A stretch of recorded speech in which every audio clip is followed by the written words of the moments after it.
নমস্কার। মহামতি অনন্তলালকে স্মরণ করে ভারত কথার গ্রন্থিমোচনের 967তম পর্বের আলোচনা আরম্ভ করছি। আমরা গত পর্বের আলোচনায় আদিত্য এবং আদিত্য বিষয় নিয়ে আলোচনা করেছি।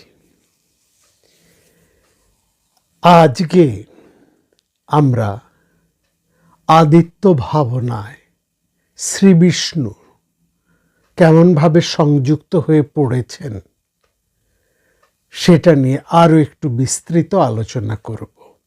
গত পর্বে আমরা এটা দেখেছি যে প্রথমে বৈদিক সমস্ত প্রধান দেবতারা এই আদিত্যের ভাবনার সাথে যুক্ত হয়েছিলেন, অর্থাৎ সেখানে ত্বষ্টা থেকে ইন্দ্র, সমস্ত বড় বড় সেই সময়কার দেবতারা সবাই আদিত্য বলেই পরিচিত ছিলেন, কিন্তু সেখানে বিষ্ণুর উল্লেখ কিন্তু তেমন ছিল না।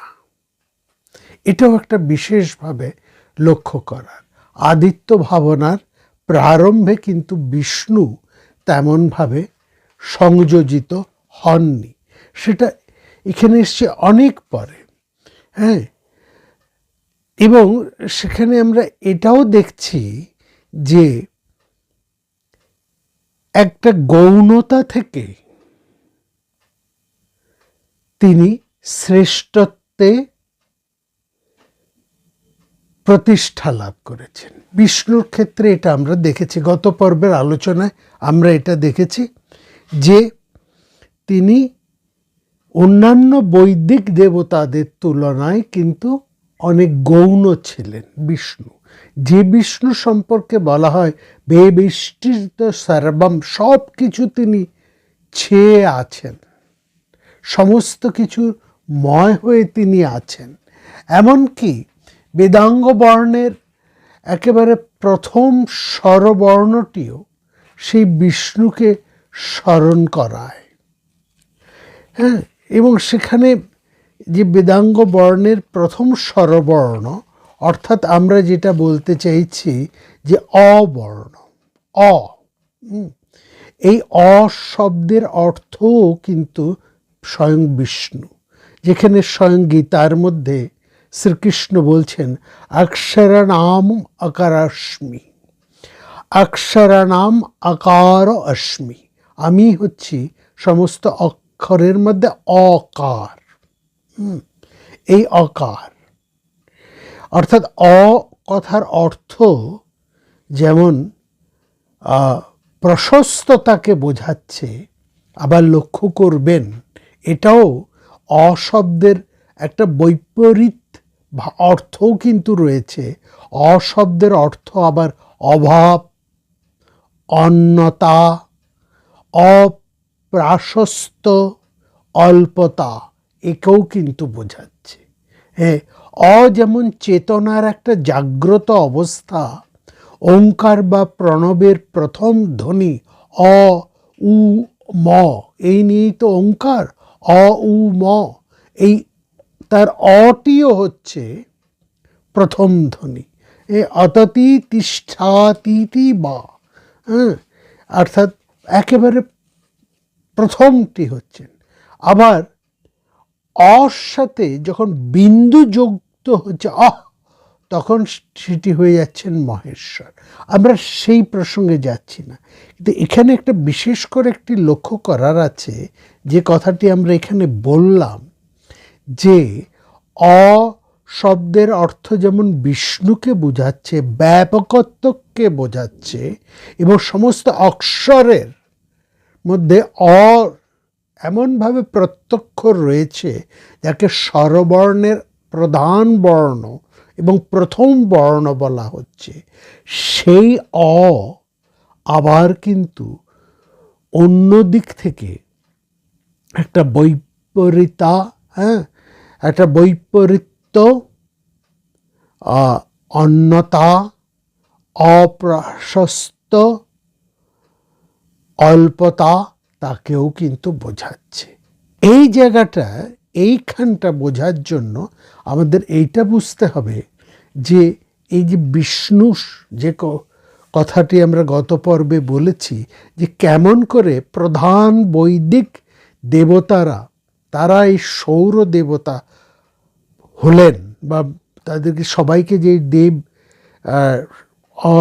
এই যে আমাদের যেখানে আমরা আদিত্য কথাটি বলছি, আদিত্য শব্দের সেখানে যেমন অদিতির সন্তান অর্থে সমস্ত দেবতারাই যেখানে যেমন সৌর দেবতা হয়ে যাচ্ছেন, যা পরবর্তী সময়ে সেই বৈদিক সমস্ত প্রধান দেবতাদেরকে বোঝাচ্ছেন, তারপরে তা বোঝাচ্ছে সূর্যকে, এবং পরবর্তী সময়ে একেবারে আমরা দেখছি পৌরাণিক যুগে এসে এই আদিত্য বা সূর্য তিনি বিষ্ণুতে প্রতিষ্ঠিত হয়েছে, কিংবা আমরা বলতে পারি বিষ্ণু আদিত্য রূপে প্রতিষ্ঠা লাভ করেছে।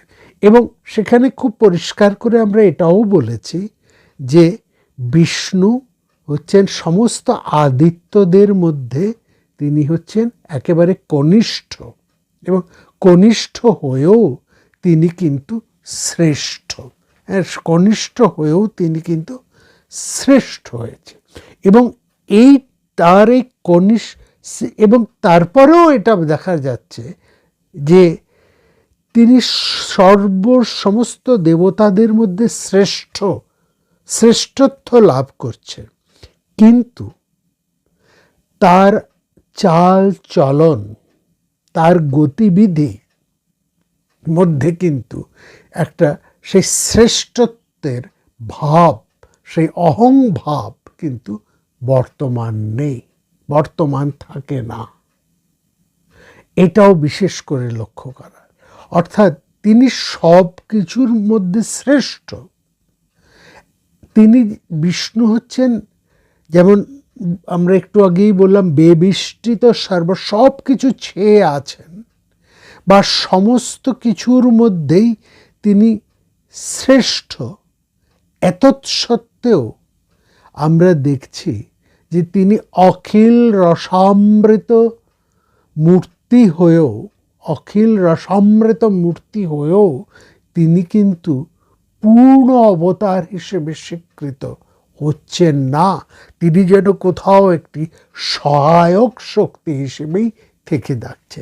এটা কি বিষ্ণু শব্দের মধ্যে যে বিনয়, আসবো আমরা সেই আলোচনায়, সেটা তাকেই বেশি করে প্রতিস্ফুট বা পরিস্ফুট করছে, এটাও কিন্তু আমাদের দেখার বিষয়।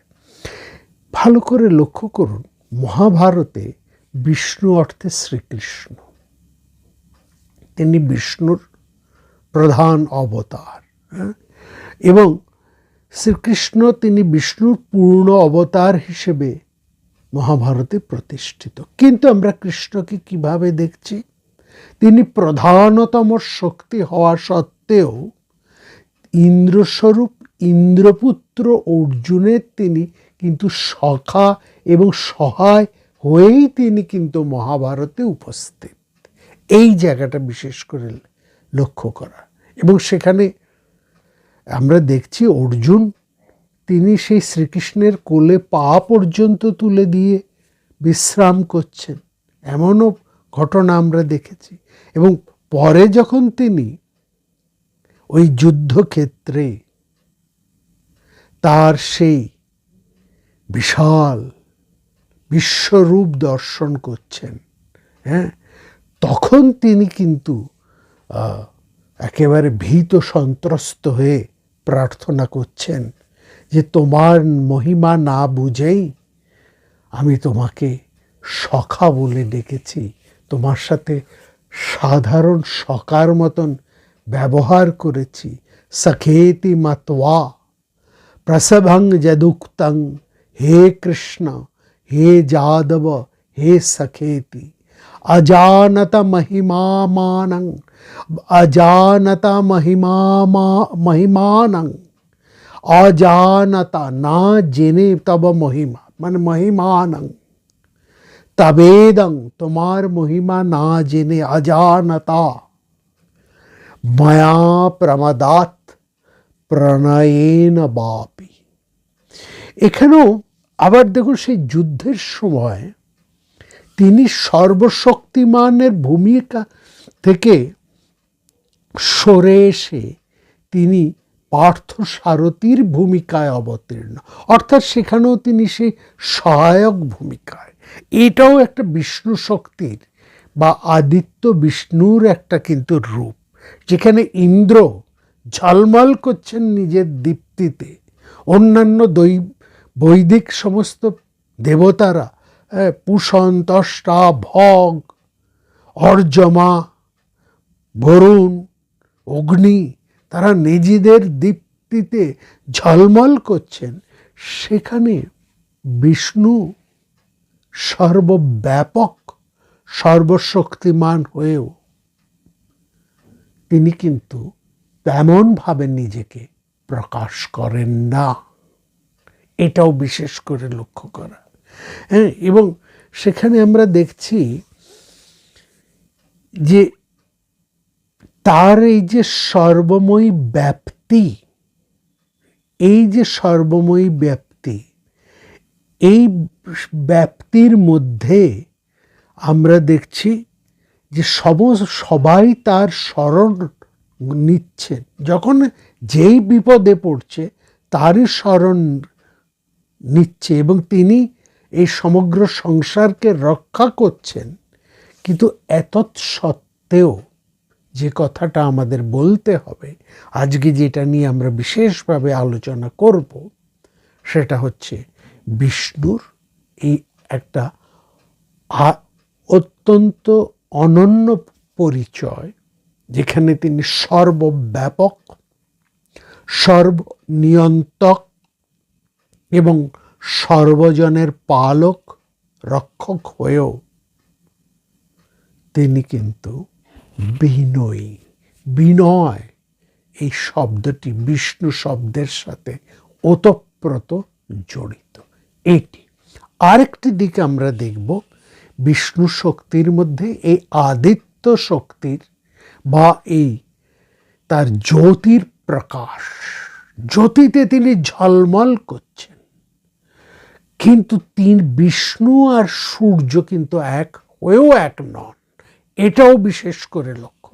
যে সূর্যের দিকে, যে আদিত্য শক্তির দিকে, যে আদিত্য শক্তির মধ্যে সমস্ত বৈদিক দেবতারা রয়েছেন, ত্বষ্টা, ভগ থেকে আরম্ভ করে ইন্দ্র, বরুণ, অগ্নি, যে সমস্ত দেবতা, গত পর্বে আমরা যে সমস্ত প্রাচীন বৈদিক দেবতাদেরকে আমরা আদিত্য বলে বর্ণনা করেছি, তাদের তেজে আমাদের চক্ষুকে ঝলসে দিচ্ছে, তাদের দিকে তাকানো যায় না। ইন্দ্রের তেজ আমাদেরকে ছাপিয়ে দেয়, আমাদের দু চোখকে একেবারে যেন জ্বলিয়ে দিচ্ছে, আমাদের তার দিকে তাকাতে পাচ্ছি না। ইন্দ্র বা যে কোনো দেবতা, যে কোনো বৈদিক দেবতা, তারা তেজে পরিপূর্ণ, ঝলমল করছেন একেবারে মধ্যাহ্ন দীপ্তির মতন। সূর্য যখন সেই আদিত্য এই সমস্ত বৈদিক দেবতার থেকে সরে সূর্যে পরিণত হলেন, অর্থাৎ সূর্যাদিত্য যখন হয়ে গেলেন, তখনও কি আমরা সূর্যের দিকে তাকাতে পারি? মধ্যাহ্ন দীপ্ত সূর্যের দিকে কি আমরা তাকাতে পারি? অথচ সেই সূর্য যখন বিষ্ণু, অর্থাৎ সেই আদিত্য যখন সূর্য থেকে বিষ্ণুতে পরিণত হচ্ছেন, তখন তার পরম রমণীয়, কমনীয় এক অনিন্দ সুন্দর রূপ সেখানে আসছে। সেখানে আমরা দেখছি তার অখিল রসামৃত মূর্তি। এও আমাদের আলোচনার বিষয়। এবং সঙ্গে দেখব আরেকটি বিষয়, শিপি বিষ্ণু। বিষ্ণুকে বলা হচ্ছে শিপি বিষ্ণু, অর্থাৎ একদিকে তিনি জ্যোতিরাদিত্য, অন্যদিকে তিনি শিপি বিষ্ণু। এই শিপি বিষ্ণু বিষ্ণুর যে নাম, সেটির আর প্রকৃত তাৎপর্য কি, সেটাও আমরা আজকের আলোচনায় দেখব। আমরা এই বিষ্ণু শক্তি নিয়ে, অর্থাৎ বিষ্ণুর যাজ্ঞিক দিকটাকে নিয়ে, বিষ্ণু শব্দের অর্থ কিন্তু যজ্ঞ কর্ম, বিষ্ণু শব্দের অর্থ কিন্তু যজ্ঞ কর্ম, সেটা নিয়ে আমরা রামায়ণী ফল্গুধারায় 2টি পর্বে বিশদে আলোচনা করেছি, আপনারা সেখানে দেখে নেবেন। আমরা আদিত্য বিষ্ণুর এই দিকগুলোকে, যে কথাগুলো আজকে আমরা বললাম, সেটা নিয়ে আজকে সামান্য আমরা কিছু আলোচনা করবার চেষ্টা করব। দেখুন, বিষ্ণু শব্দের মধ্যে যে 20 ধাতু, এবং এই 20 ধাতুর মধ্যে আদিত্য রয়েছেন, এবং সেই আদিত্য, সেখানে আমরা দেখছি তিনি আদিত্য স্বরূপ পুষণ, এই অবস্থার মধ্যে থেকে তিনি বিষ্ণু রূপে পরিবর্তিত হচ্ছেন বা বিষ্ণু রূপ প্রতিষ্ঠা পাচ্ছেন। হ্যাঁ, এবং সেখানে আমরা দেখছি এই যে বিষ্ণু শক্তি, এই যে বিষ্ণু শক্তি, সেটি মধ্যে আমরা দেখব যে আদিত্য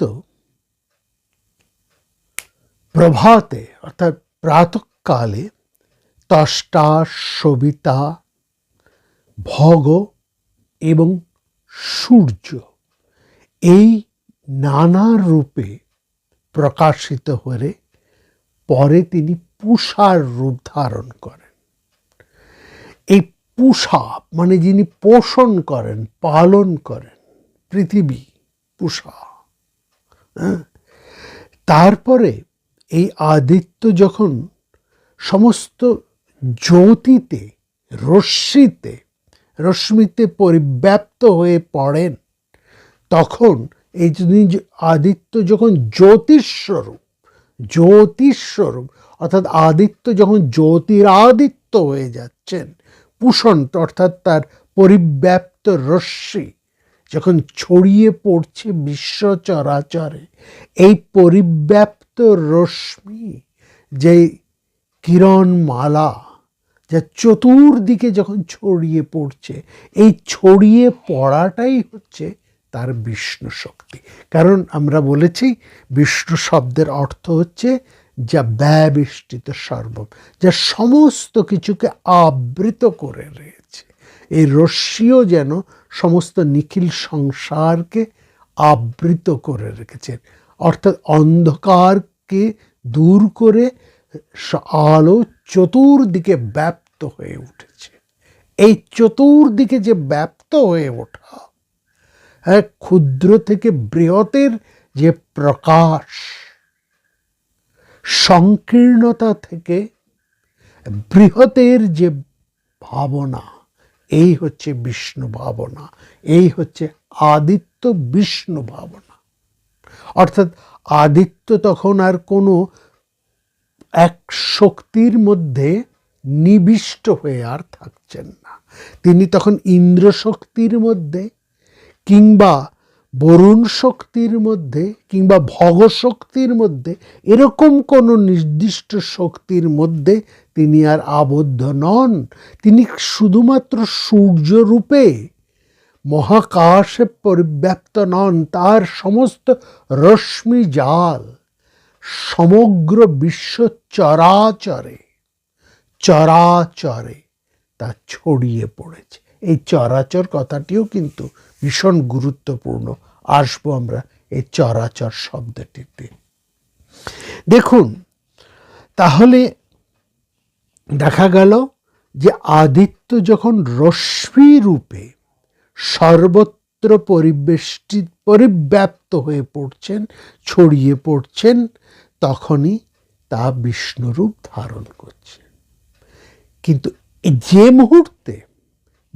মুহূর্তে এই জায়গাটাই লক্ষ্য করার, যে মুহূর্তে আদিত্যের সমস্ত তেজ, সমস্ত রশ্মি সমূহ চতুর্দিকে পরিব্যাপ্ত হয়ে পড়ল, বিষ্ণুরূপ ধারণ করল, তখন কিন্তু সেই জ্যোতি, সেই রশ্মি কিন্তু আর আগের মতন মার্তণ্ড রূপে অবস্থান করছে না, তা তখন নম্র হয়ে উঠছে। এই যে ধীরে ধীরে নম্রীকৃত হয়ে ওঠা, বিনীত হয়ে ওঠা আর নমিত হয়ে ওঠা, এটাই হচ্ছে বিক্রান্ত হয়ে ওঠা। ঐতরেয় ব্রাহ্মণ খুব চমৎকার করে এই জ্যোতির ছড়িয়ে পড়াকে কি চমৎকার ভাবেই না ব্যাখ্যা করেছে। বলছেন, যা কিছুই বিনীত বৎ তাই বিক্রান্ত বৎ, এবং যা কিছুই বিক্রান্ত বিনীত বৎ তাই হচ্ছে বিষ্ণু। অপূর্ব ভাবনা। বলছেন, খুব ভালো করে দেখুন, যে বিষয়টি সাধারণ মানুষের কুক্ষিগত হয়ে থাকে, বা কিছু মানুষের কুক্ষিগত হয়ে থাকে, তা তখন ভীষণ একটা, সেই মানুষের কাছে তা ভীষণ অহংকারের বস্তু। কারণ সেটা খুব সামান্য মানুষ বা একজন সেইটিকে অধিকার করে আছে, এবং তার অধিকার ওই বস্তুটি আর সবার কাছে নেই বলে মাত্র একজন বা মাত্র কয়েকজনের কুক্ষিভুক্ত বলে সেই মানুষদের মধ্যে একটা ভীষণ দর্প, অহংকার আমরা দেখতে পাই। এই সম্পদের দিক থেকে দেখুন, অর্থের দিক থেকে দেখুন, অর্থ বা সম্পদ কিছু ধনী মানুষের কুক্ষিগত হয়ে যখন থাকে, তখন সেই মানুষরা তারা নিজেদের সেই সম্পদের ঐশ্বর্যের দম্ভে মত্ত হয়ে ওঠে। তাদের মধ্যে একটা মত্ততা, একটা অহংকার, একটা দম্ভ, যেন তাদের দিকে আর তাকানো যায় না, তাদের সঙ্গে সহবাস করা যায় না, তাদের সঙ্গে কথা বলা যায় না, কোথায় যেন সেসব একটা ঝলসানো ব্যাপার। অর্থাৎ ওই সম্পদটি যখন কেবলমাত্র তাদের কাছে তাদের কুক্ষিভুক্ত হয়ে আছে, তখনই তাদের এরকম আচার ব্যবহার হয়ে যায়। আর এবার যদি সেই সম্পদটাকে, সেই অর্থ সম্পদ বা সেই ক্ষমতা যাই হোক না কেন, সেটা যখন ওই কয়েকজন মানুষের কক্ষভুক্তকেই বলে কুক্ষিগত, তাই তো, তাদের কক্ষ থেকে সেটাকে যখন বের করে এনে সবার মধ্যে ছড়িয়ে দেওয়া হয়, সবাই যখন তাকে লাভ করে, তখন তা হয়ে ওঠে অমূল্য, এবং তা কিন্তু অন্যদেরকে আর তার যখন এরা পায়, তাহারা কিন্তু আর তাতে কিন্তু অহংকৃত হয়ে ওঠে না। ওদের ওই সামান্য মানুষের থাকাকালীন সেই সম্পদের প্রভাবে তারা যেমন মত্ত হয়ে উঠেছিল, এটা কিন্তু আর লক্ষ্য করা যায় না, বরং সেটা পেয়ে সাধারণ মানুষ আনন্দিত হয়ে ওঠে। হ্যাঁ, তাদের মধ্যে একটা অন্য ভাব হয়ে ওঠে, একটা নমিত ভাব দেখা যায়। এই হচ্ছে ব্যাপার। অর্থাৎ সেই রশ্মি যখন সূর্য মার্তণ্ডের মধ্যে কেন্দ্রীভূত, কিছু কিছু বৈদিক দেবতাদের মধ্যে কেন্দ্রীভূত, তখন সেই বৈদিক দেবতারা এবং স্বয়ং সূর্য মার্তণ্ড পর্যন্ত আমরা দেখেছি সে ভীষণ ধাঁধালো ব্যাপার, একটা ভীষণ চোখ ধাঁধানো ব্যাপার। কিন্তু যখন সেই রশ্মি ধীরে ধীরে সমস্ত কিছুর মধ্যে দিয়ে সর্বত্র যা বিক্রান্ত, অর্থাৎ যা ছড়িয়ে পড়ছে, বিক্রান্ত হয়ে যা ছড়িয়ে পড়ছে, তখনই তা হয়ে যাচ্ছে বিনীত বৎ।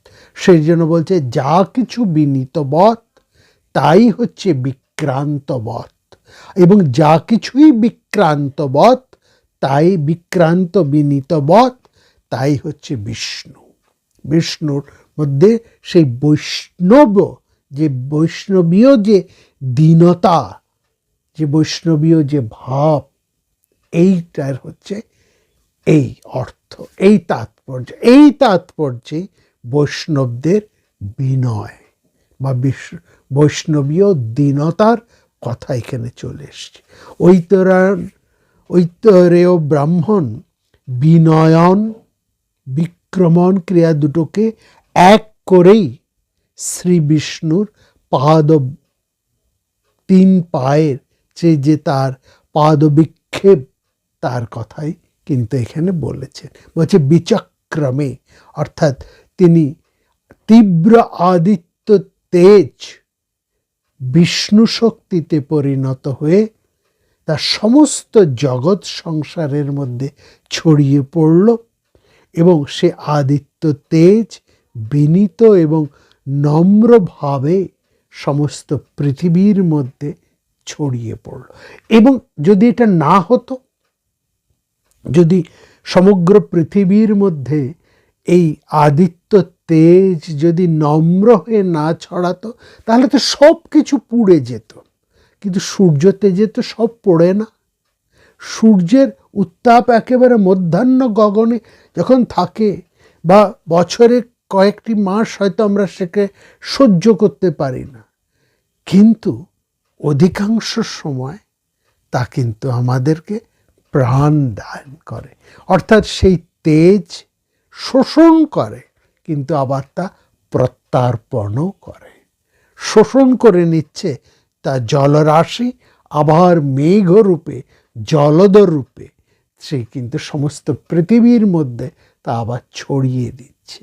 তার ফলেই কিন্তু প্রাণ, প্রাণ হতে প্রাণ, এই নিরন্তর একটা ধারা, একটা বহমানতা চলতে থাকে। এই যে ধারা, এই যে বহমানতা, এই যেন হচ্ছে বিষ্ণুর পদক্রমণ, তার চলা এইখানে। সুতরাং এই জায়গার থেকেই আমরা দেখছি যে বিষ্ণু নিজের মহিমাকে লঘুভাবে প্রকাশ করে তিনি তিনভাবে পা ফেলছেন। সেই জন্যই বলা হচ্ছে ত্রিবিক্রম বিষ্ণু। প্রথমে বামন হয়ে আরম্ভ করেছিলেন, তারপরে তার ব্যাপ্ত হওয়া। অগ্রে লঘিমা পশ্চান্মহতাপি বিধীয়তে নাহি মহিন্মা। এইভাবেই তিনি চলেছে। বামনন ইতি ত্রিবিক্রমাবধ্যতি অবতার বিদা। আমরা এই যে দেখছি বিষ্ণুর এই যে পরিভ্রমণ, এই যে বিস্তার, এই সবটাই এই যে চলা, এই যে পরিভ্রমণ বা বিচক্রম, এই সমস্ত বিক্রমণ অর্থাৎ একটা ক্রম ধাতু, তা যার অর্থ হচ্ছে চলন, চলা, যা চলছে। এবং সেখান থেকে হচ্ছে জীবনের এই গতিধারা। জীবনও কিন্তু একটা চলমানতা, তা কিন্তু যেখানেই থেমে যায় সেখানেই জীবনের ইতি, তাই না? জগৎটাও হচ্ছে, জগৎ এই শব্দটাও লক্ষ্য করুন, জগৎ শব্দটাও আসছে কিন্তু এই গম ধাতু থেকে। বিষ্ণু যে চলছেন সেটাও এই গম ধাতু নিষ্পন্ন। হ্যাঁ, আবার জগৎ শব্দ সেটাও আসছে এই গম ধাতু থেকে, যার অর্থও কিন্তু ওই এক, চলা, নিরন্তর চলা। আর যে মানুষ এই যে জন্মাচ্ছে, মানুষের জন্মের লক্ষণ প্রথম নিঃশ্বাস। এই যে নিঃশ্বাস নিতে আরম্ভ করলো, শ্বাস গ্রহণ এবং শ্বাস ত্যাগ, শ্বাস ত্যাগ, আবার শ্বাস গ্রহণ, এই যে নিরন্তর একটা কর্ম, এইটাই হচ্ছে জীবনের চলমানতা। এই শ্বাসটুকু নেওয়া আরম্ভ থেকেই একটা শিশুর সেই জীবনের চলমানতা আরম্ভ হয়, এবং ততক্ষণ পর্যন্ত চলে যতক্ষণ পর্যন্ত সে শ্বাস একবার নিতে থাকে এবং ছাড়তে থাকে, এইভাবে চলছে। সুতরাং এই হচ্ছে সকাম একটা কর্ম, নিষ্কাম কর্ম, এবং তার মধ্যে দিয়ে সে প্রকৃত জ্ঞানটিকে সে লাভ করছে। সুতরাং এই যে একটা চরৈবতী, চলো চলো চলো, চলতে হবে, এই যে চরৈবেতি, এই যে চরৈবেতি শব্দটা আমরা বলছিলাম না যে চরাচর, এই চরৈবেতি শব্দের মধ্যে চর শব্দটা, চর শব্দের অর্থ হচ্ছে পৃথিবী। চর শব্দের অর্থ হচ্ছে পৃথিবী, এই জঙ্গম জগৎ হচ্ছে চরাচর। এই সমস্ত চর, অচর নয়, চরাচর। অচর, চরই হচ্ছে জীবনের চালনার ভূমি, আর সেই জীবনের চালনার ভূমিতেই আমাদের চলাফেরা, চরাচর। হ্যাঁ, এই চলাফেরা বা চলাচলের জন্যেই মানুষের চরণ, এই চরণও হচ্ছে কিন্তু সেই চরাচরের চলার উপায় বা চলার দুটি আমাদের উপাদান, যার মধ্যে দিয়ে আমরা চলছি। অর্থাৎ মানুষের দুটি চরণ দিয়ে বলছে বসে থাকা তোমার চলবে না, তোমাকে চলতে হবে, নিরন্তর চলতে হবে। অর্থাৎ নিরন্তর কর্ম দীক্ষা নিয়েই বা নিরন্তর কর্ম দীক্ষা দিয়ে তোমাকে এখানে পাঠানো হয়েছে। নিয়তং কুরু কর্ম। এই সুতরাং এই চর শব্দটার এখানে বলছেন শরীর ইয়াত্রাপি চা তেন প্রসিদ্ধদ অকর্মণ্য। এই চলাটা, এই চর, এই বিষয়টাই কিন্তু হচ্ছেন শ্রী বিষ্ণু। এই ব্যাপ্ত চরাচর পরিক্রমণ করার জন্য ব্যক্তির বিগ্রহ রূপে তিনি চলেছেন। ত্রিবিক্রম বিষ্ণু, 3 পদে এই সমস্ত বিশ্বকে তিনি নিয়ত অতিক্রম করে চলেছেন তার চরণ দিয়ে। ইদং বিষ্ণুর বিচক্রমে ত্রেধা নিদধে পরম সমরস্য পাংসুরি। তিনি এই জগৎ পরিক্রমা করেছেন, পদক্ষেপ করেছেন 3 ভাবে, আর তার এই পায়ে সমস্ত জগৎ আবৃত হয়েছে, তার পদধূলিতে এই সমস্ত জগৎ আবৃত হয়েছে। এবং সেখানে তিনি বলছেন এই যে বিষ্ণুর, বলছেন এই পদবিক্ষেপ অর্থাৎ সমারোহণ, অর্থাৎ উদয়াচল, অন্তরিক্ষ এবং অস্তাচল, গয়াসী, 3টি পদ, অর্থাৎ উদয়াচল, তারপরে হচ্ছে অন্তরিক্ষ এবং শেষে হচ্ছে অস্তাচল। এই 3 পয় প্রাতঃকালে বিষ্ণু উদিত হচ্ছেন, মধ্যাহ্নে অন্তরিক্ষে তিনি প্রদীপ্ত হচ্ছেন, আর সায়াহ্নে অস্তাচলে তিনি পদন্যাস করছেন। এই যে তিনি 3টি পায়ে আমাদের পরিক্রমণ করে যাচ্ছেন সমস্ত এই সংসার, অগ্নি এবং আদিত্যের মতো অন্তরিক্ষ বিষ্ণু পদটি কিন্তু আমরা সবসময় দেখতে পাই না। বিষ্ণুর 3টি পদের মধ্যে 2টি পদ দেখা যায়, আর 3য় পদ যা সবসময় দেখা যায় না, যাকে বলা হচ্ছে একদম মধ্যাহ্নে রয়েছেন, যে যার দিকে তাকানো যায় না, সবসময় যা দেখা যাচ্ছে না, সেইটি হচ্ছে মাহাত্ম্যপূর্ণ। এবং সেই পদ অন্তরিক্ষে যে অদৃশ্য যে পদ, সেই পদ অদৃশ্য থেকেই সমস্ত শৃঙ্খলাকে, সংসারের সমস্ত শৃঙ্খলাকে, সমস্ত ধর্মকে, সমস্ত কর্মকে তিনি রক্ষা করে চলেছেন। এবং সেখানে ঋগ্বেদ খুব চমৎকার করে বলছেন সেই পদের, বিষ্ণু 3য় পদের মহাত্ম্য বর্ণনা করতে গিয়ে ঋগ্বেদ বলছেন উরুক্রমী বিষ্ণুর পরম পদই হচ্ছে মধুর উৎস। যারা দেবতা বিষ্ণুকে চান, অর্থাৎ যারা বিষ্ণুকে চান, সেই পরম মধুর উৎসস্বরূপ তারা সেই প্রিয় পদ লাভ করে আনন্দে নিমগ্ন হন। তদ্বিপ্রাস বিপ্নুনাভ জগৎপশ্যম উরুক্রমস্য সহি বন্ধু ঋত্বা। বিষ্ণু পদে পরমে মধ্যা উৎস, সেই পরম পদই হচ্ছে সর্বমধুর উৎস, আনন্দের উৎসস্বরূপ। হ্যাঁ, এবং সেখানে বলছে মধু উৎসস্বরূপ বিষ্ণুর সেই পদের সম্পর্কে বলছেন যে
প্রাণারাম প্রাণারাম প্রাণারাম